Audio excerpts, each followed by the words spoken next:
Chair, I am honored to represent India at this year's high-level political forum prior to the much-anticipated Summit of the Future.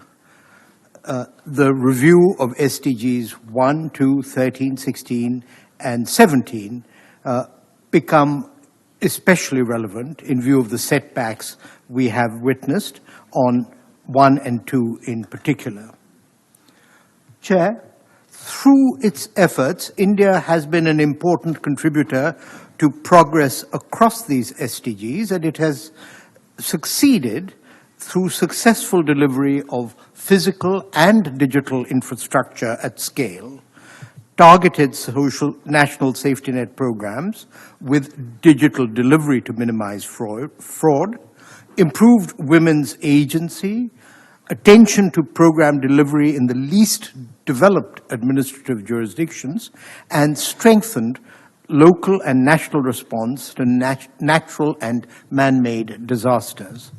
All of this has been achieved in a participative democratic framework with orderly transfers of power at the level of India's states and at the center. Following national elections, a new lower house of parliament, our Lok Sabha, has just been constituted for a 5-year term. Based on the multidimensional poverty index, India is on track to achieve target 1.2, much ahead of the 2030 deadline, as around 135 million Indians escaped multidimensional poverty in the 5 years between 2015-16 and 2019-21, made possible through the integration of social safety nets, infrastructure development, and multiple financial inclusion programs. And more recently, India's SDG index, which the Niti Aayog, my agency, puts together, shows for 23-24 continued progress at the national level, and not only in the richer states.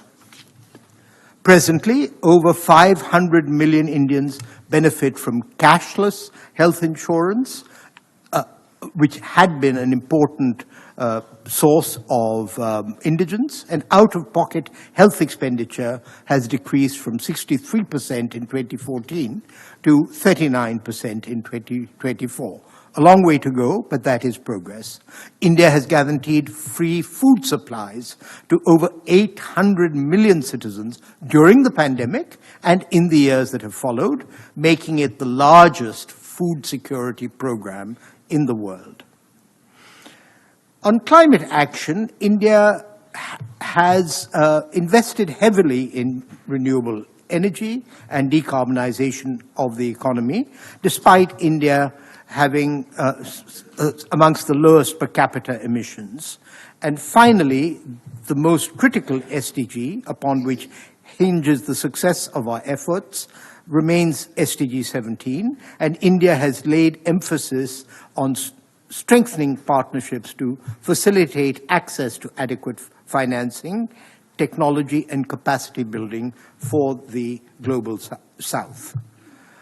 Chair, under India's G20 presidency last year, the G20-23 action plan for accelerating the SDGs was adopted, thus launching an important partnership to elevate development outcomes.